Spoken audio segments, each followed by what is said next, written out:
the Vibe. For the 100th episode special, I'm joined by Rock and Roll Hall of Famer and drummer for one of the greatest bands of all time, Artimus Pyle of Lynyrd Skynyrd. You know, Ronnie Van Zant got us inducted into the Rock and Roll Hall of Fame in 2006, you know, because of Ronnie's prolific writing and his unbelievable will and vision, which is called Lynyrd Skynyrd. These songs have just transcended generations. I mean, I feel like they're going to be around for like another 1,000, 2,000 years. I mean, you know, Brian, thank you for saying that. Thank you for saying that. We felt like this is the right time to do something for Ronnie Van Zant, his music and his band, a tribute. And what better way than to do the songs and have guest artists come in, people that Ronnie would love, Dolly Parton, Sammy Hagar. Sweet home Alabama, where the sky was blue. Sweet home Alabama, Lord, I'm coming home to you.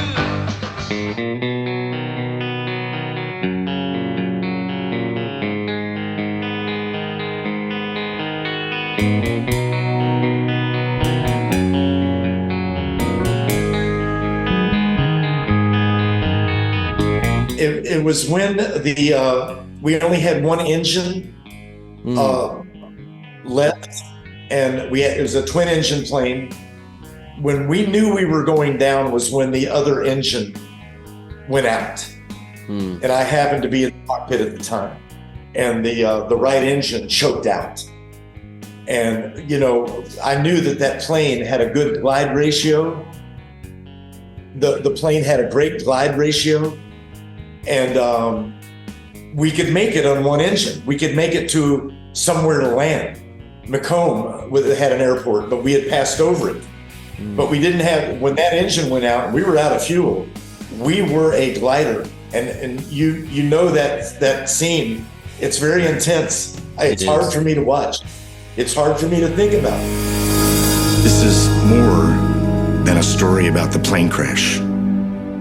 It's about the music of Lynyrd Skynyrd, the greatest Southern rock band of all time.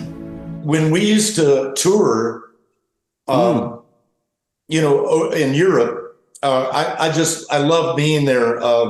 We played live at Leeds, the Who live at Leeds. We played Leeds University.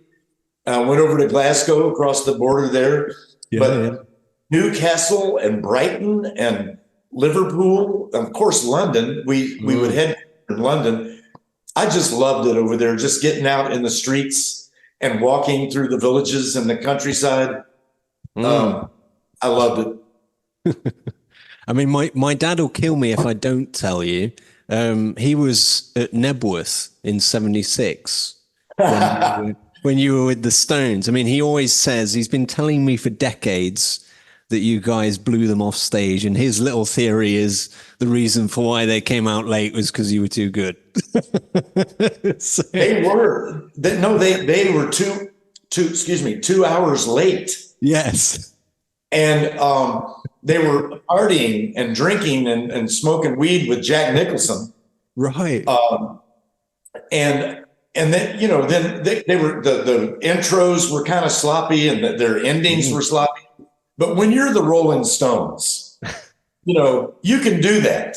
Yeah. And it was a great day. About 300,000 people, and your dad. He's one of them. Yeah. That was a great day. I met Paul McCartney that day. Wow. And hung out with Paul and Linda. Yeah. It's just something you don't forget, you know. No. 10cc. Yeah. Todd Rundgren, Hot Tuna. The Don Harrison Band, Creedence Clearwater, without John. Stones, and us. Yeah. And what a great day. I know, amazing. I mean, he's still got the program, he's got everything. So for our very special 100th episode, I'm here with Rock and Roll Hall of Famer, Artimus Pyle. Thank you so much for joining me. Of course, you know, you've got this new album coming out, Anthems, honouring the music of Lynyrd Skynyrd. That, of course, will be out on February 2nd, which we'll absolutely be diving into. But first, I'd like to kind of have a look at how things began for a musician. Everybody looks at who they are today and thinks, wow. But everybody began somewhere. How did this journey begin for you? Like, particularly becoming a drummer, was there a moment for you where you were like, I want to be a musician? Oh, well, absolutely. I'm a natural drummer. I was, born in Louisville, Kentucky, so I rode horses, and the natural gallop underneath. Later on, when I was like 10, I started running bulldozers for my grandpa on his road building company through in Tennessee, and a big Caterpillar V8. Sitting underneath you, percolating. So the galloping hooves of a horse, engine, it felt like natural rhythms to me. So I always kid people and tell them when the doctor pulled me out and smacked my butt, I said 2, 3, 4. That's my big joke. But I'm a natural drummer. My dad bought me a set of drums when I was 9 years old. A set of Slingerlands, red sparkle Slingerlands. And then I had them recreated after my dad's death. He was killed in a plane crash and Albuquerque, New Mexico. And I had a set built when I was endorsed by Slingerland, a huge set of red sparkle Slingerlands that are beautiful. I still have them in honor of my father. And but I just wanted to let you know, I am in the beautiful mountain ranges of North Carolina. I'm out in the country on this beautiful piece of property. I used to actually live here, and this house that I'm in was built by a man named Jeremy, an amazing carpenter, an amazing artist, one of the best drummers I've ever seen in my life, and an amazing martial artist. We lost him years ago. Jeremy was young. We lost him way too young, but an amazing drummer. And he built the house that I'm sitting in. Wow. And I'm surrounded by the Pisgah forest range, and it's really beautiful out here. So, and you're in Nottingham. So, I love England so much. I love the UK. I miss it. I haven't been over there in a long time. And so I just wanted to throw that in. That big fan of the UK and all the places in the Newcastle. I remember Newcastle. I love that. I'm a natural drummer. And my dad bought me my first set. I got a set of bongo drums. But when I was a little kid, I sit in the floor of the kitchen and use my mom's wooden spoons, and would play on pots and pans. So it's been in me for some reason. I can fly an airplane. I can run a bulldozer. I can hammer nails. There's a lot of things that I can do, but what I love doing the most is playing drums. And being a musician and music has saved my life many times, brought me back to life. From airplane crashes, I've had 3. And of course, the Skynyrd plane crash was the main one. And then when Ronnie Van Zant got us inducted into the Rock and Roll Hall of Fame in 2006, because of Ronnie's prolific writing and his unbelievable will and vision, which is called Lynyrd Skynyrd. And I feel very lucky to be included as a Rock and Roll Hall of Fame member drummer. I was inducted with Bob Burns, who never gets enough credit. Bob is a very underrated drummer. We lost Bob in a car wreck years ago. Our whole band went over and the guys performed at his funeral service. They sang Tuesday's Gone, kind of a cappella with guitar, wasn't totally a cappella. But we loved Bob and we lost him. Very underrated drummer. Got a great warm and fuzzy sound on all the pronounced Lynyrd Skynyrd, and can't talk enough about Steve Gaines. When he came into the band, he gave Ronnie Van Zant all new hope, because Ronnie lost Ed King as a songwriter. He loved writing, like Sweet Home Alabama. That's an Ed King, Ronnie Van Zant, Gary Rossington collaboration. And, we 7 months ago or so, we lost Gary Rossington. He was the last founding member of Lynyrd Skynyrd. And I am the last living member of Lynyrd Skynyrd. And it's not something I'm bragging about. It doesn't feel good. It feels bad. But I've been with my band, APB, which is Scott Rains, Jerry Lida, Bradley Durden, and David Fowler. We've been together 15 years, and there's nobody that plays the music better than we do. And so it was a natural thing to pay tribute and pay honor to the band, the Lynyrd Skynyrd band, and all of the band members that are gone. And I'm here, so I felt like we felt like this is the right time to do something for Ronnie Van Zant, his music and his band, a tribute. And what better way than to do the songs and have guest artists come in, people that Ronnie would love, Dolly Parton, Sammy Hagar. Yeah. Ronnie and Sammy were friends from when Sammy was with Montrose. Ronnie Montrose. Montrose used to open up for us. So Sammy knew Ronnie.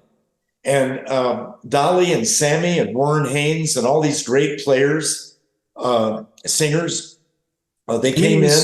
It was because of Dolly Parton, wasn't it? The Gary was kind of tempted to come back and do that famous guitar work on Freebird. Totally right.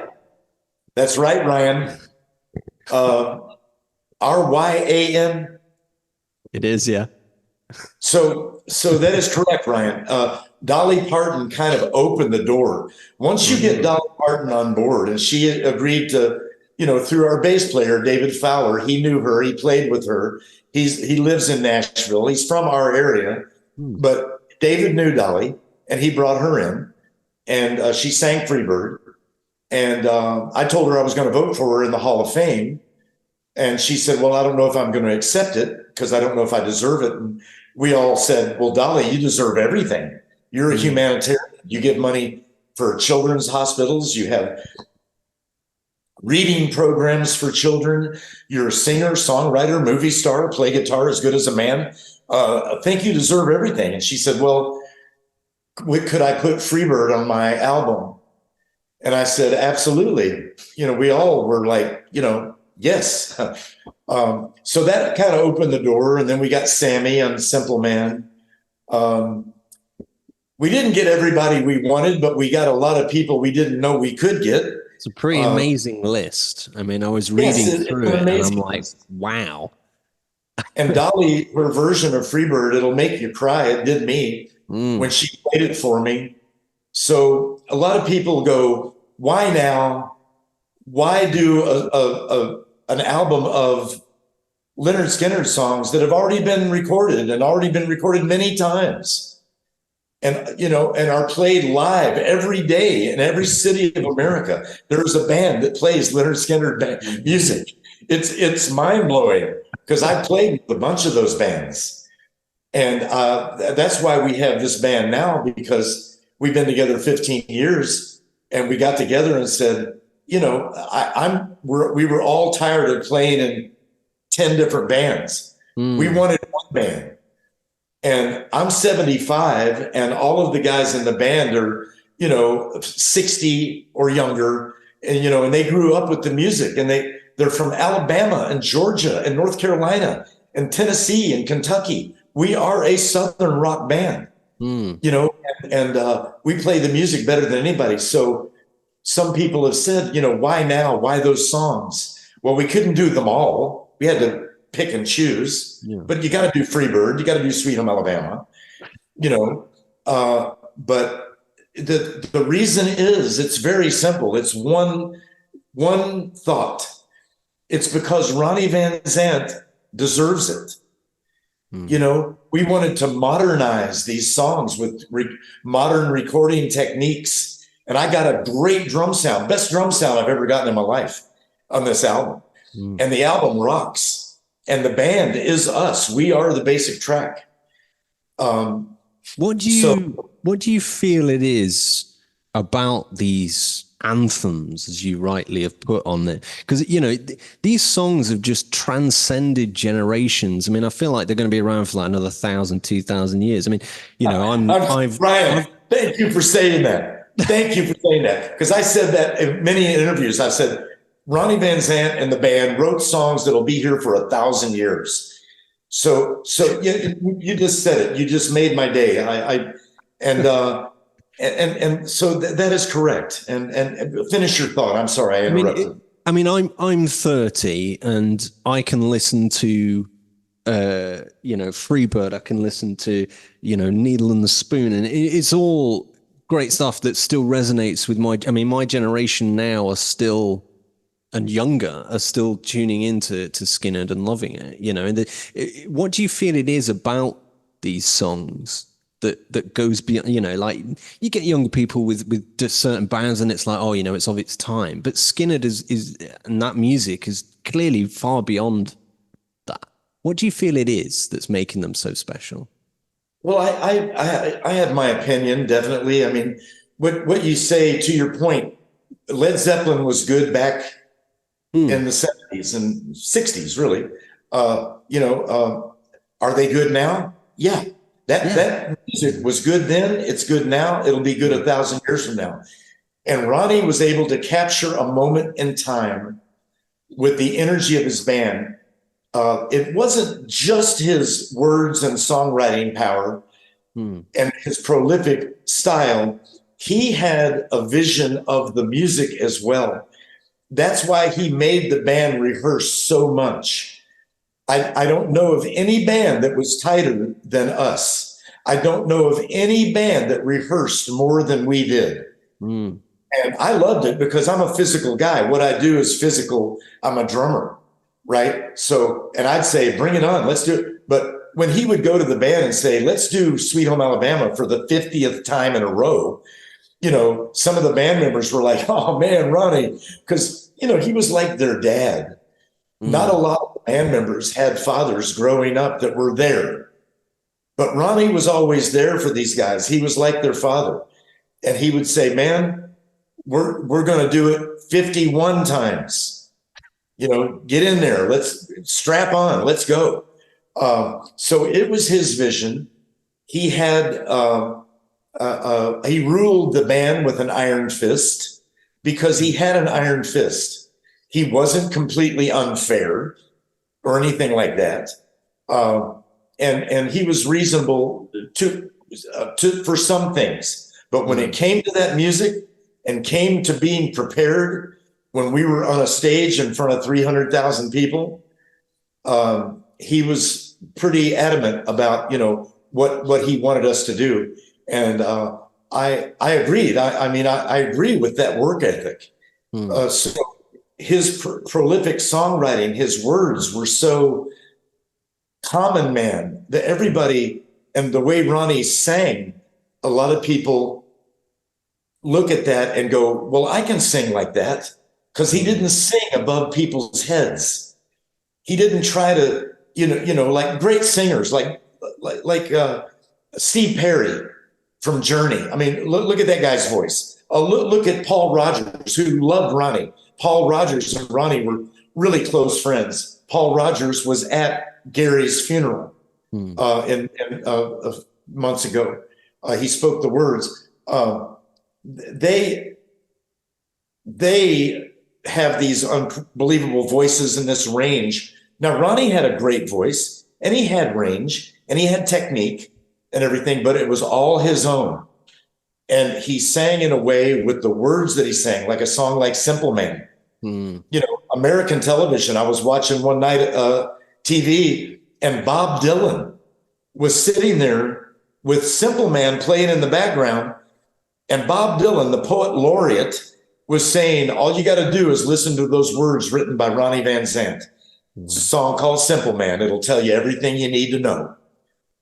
Bob Dylan said that. Yeah. I almost cried. I think I did cry. Just to hear that guy realize who Ronnie was. And so to me, that was the key of the music, was Ronnie wrote music that is relatable. Like Saturday Night Special was really about gun control, about get the guns that'll blow up in your hand, get those off the street. He believed in the Second Amendment, as I do.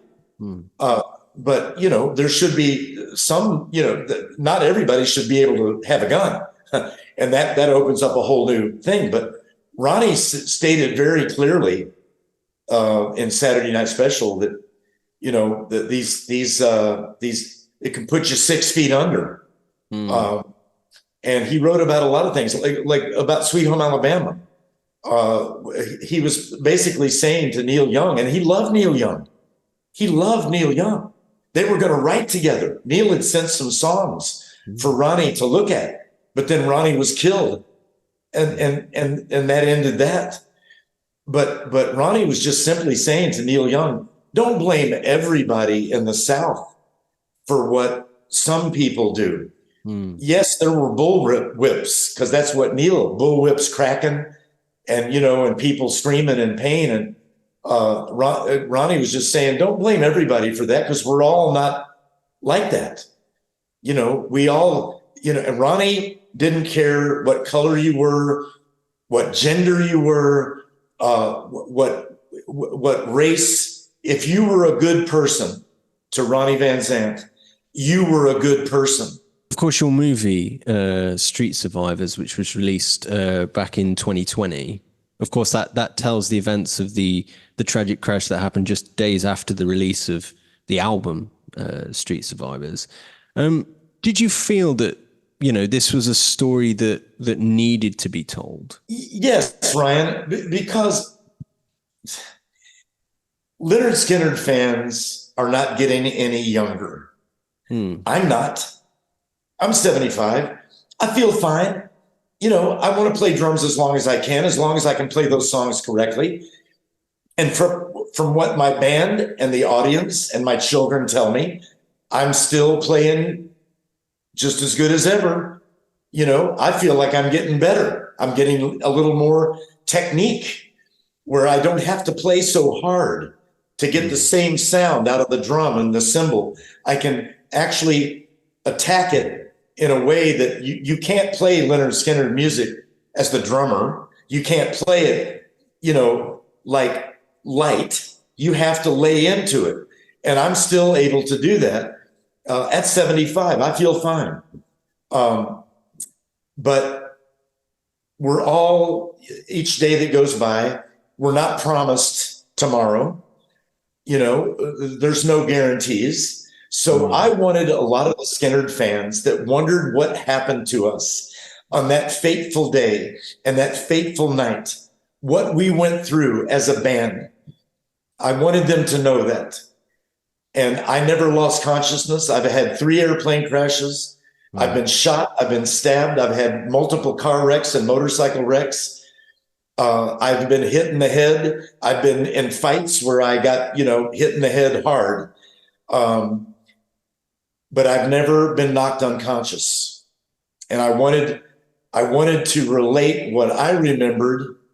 Everybody remembers car wrecks differently, plane crashes differently.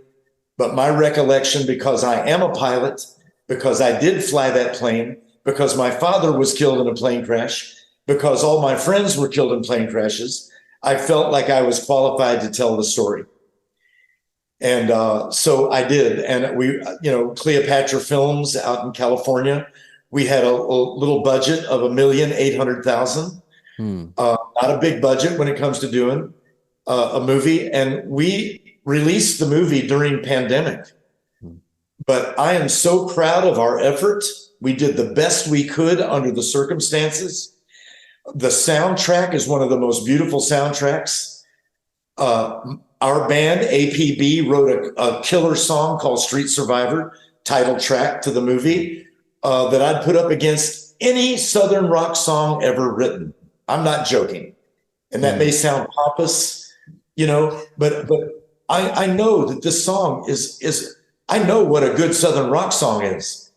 I've been on them. I have gold and platinum records that say I kind of have an idea. And Street Survivors, written by Scott Rains and Jerry Lida, I wanted guitar harmonies and vocal harmonies, Southern rock vocal and guitar harmonies. It's all in there and it rocks. And I channeled John Bonham for the drum part. I asked everybody in the band and crew, I said, you got something that I can do in this song that you hear? And I put all these parts together and then channeled John Bonham and then played the part. I love the song. That was on the soundtrack. My sons, Chris and Marshall, they both wrote songs for the soundtrack. My son, Marshall, that I live with on 50 Acre Farm down in North Carolina, he wrote a beautiful song called Southern Feelings. And it's at the poignant moment in the movie when we're coming up to our airplane for the last time. Yeah. That airplane will take off, but it will never land. It will only crash. And his song is playing, and it says, live each day like it could be the last day of your life. And some friends of mine wrote songs for the soundtrack. So we were really proud of it. And then that was kind of an impetus. Well, what can we do to honor the band and the music? And it's because Ronnie and Steve Gaines and Alan Collins and Leon Wilkeson and Billy Pyle and Gary Rossington and Cassie Gaines and JoJo Billingsley. It's because they deserve it.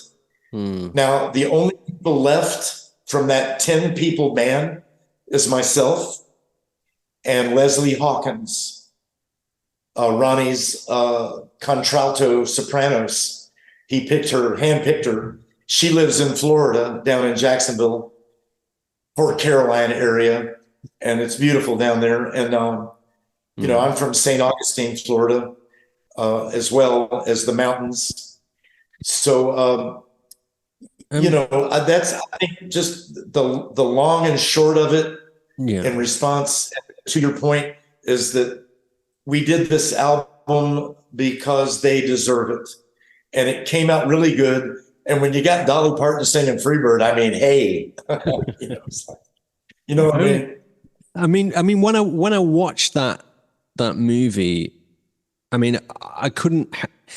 It was difficult for me to watch, and I couldn't imagine what that would be like for yourself. I mean, being a pilot, was there a moment for you where you knew that this wasn't going to end well with you having that experience as a pilot? Did you realize kind of early on at that point? I did. I did.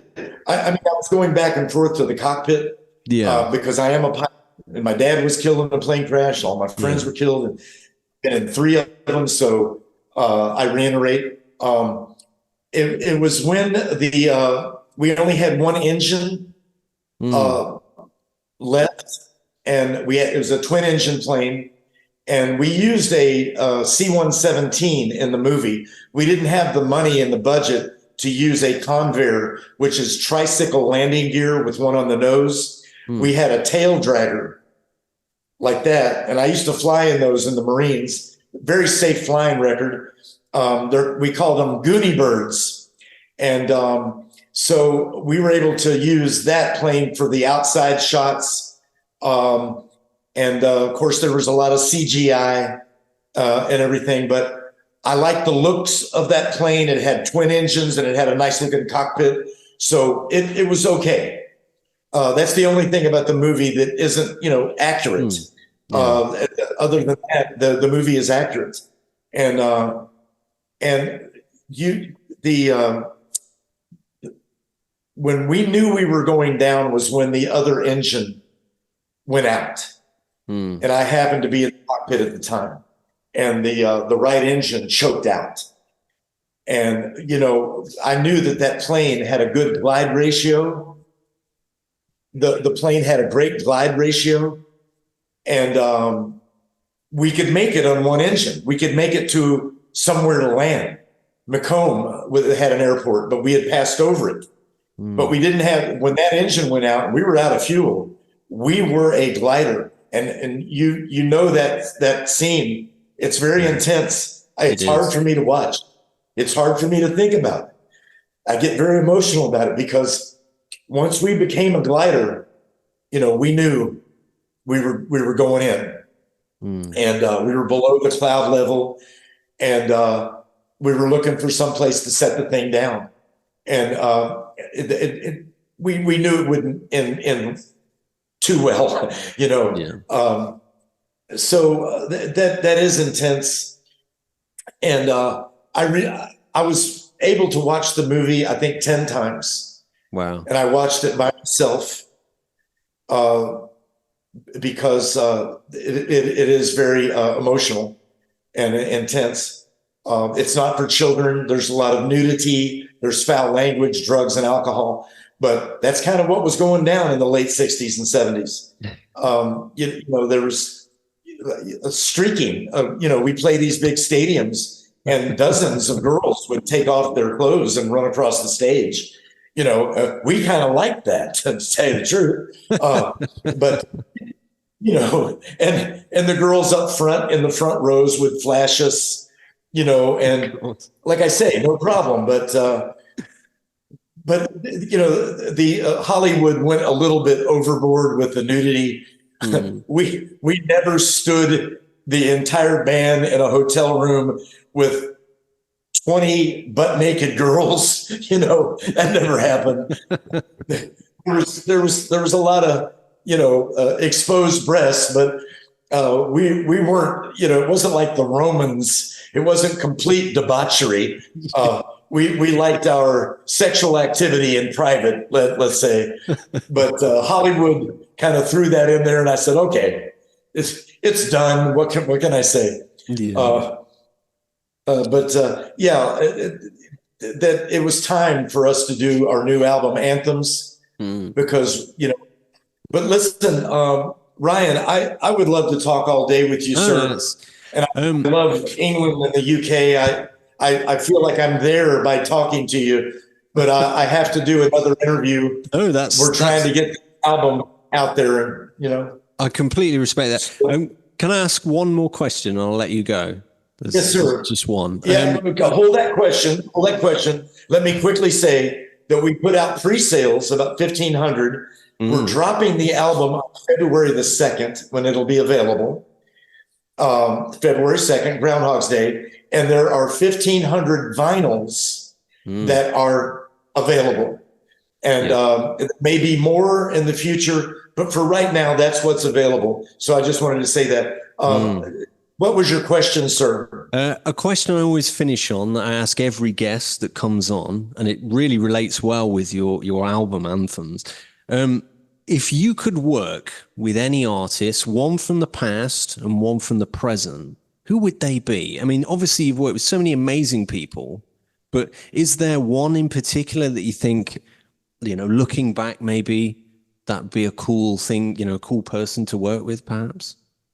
Well, I've been asked the question, who is my favorite drummer? And I only could choose one because I have so many great drummers, you know, jazz drummers, Billy Cobham, all these great guys. If I had to choose one, it would be Neil Peart. Yes. Okay. And they asked me, what is your favorite guitar player if you had to choose one? I mean, my gosh, Jimi Hendrix, all these great players. My guitar players from Lynyrd Skynyrd, my guitar players that I play with now, Jerry Lida and Scott Rains, great guitar players that I played with. But if I had to choose one, it would the guitar player that I most love You ever heard of an album called Blow by Blow and Wired? Jeff Beck. Jeff Beck. I mean, Jeff what a Beck. choice. Yeah. Jeff is my favorite guitar player of all time, if I had to choose one. Now, as far as somebody from the past, I think Ronnie, if Ronnie were to answer that, he'd like to work with Merle Haggard or somebody like that. He would have collaborated with a lot of people. Of course, nowadays it would be great to collaborate with Sting. I love Sting and the Police. There's so many people I could choose. Yeah. That's just off the top of my head, from the past and the future. But thank you so much, Ryan. No, I really appreciate your time. I know you've got a tremendously busy schedule, but it's been great speaking with you. And I wish you all the best for your album. As our friend Bill Graham used to say always, cheers. Yes. And I would like to say, reach out to us and say hello. My number is available if you want to call me on the sides. So yeah, absolutely.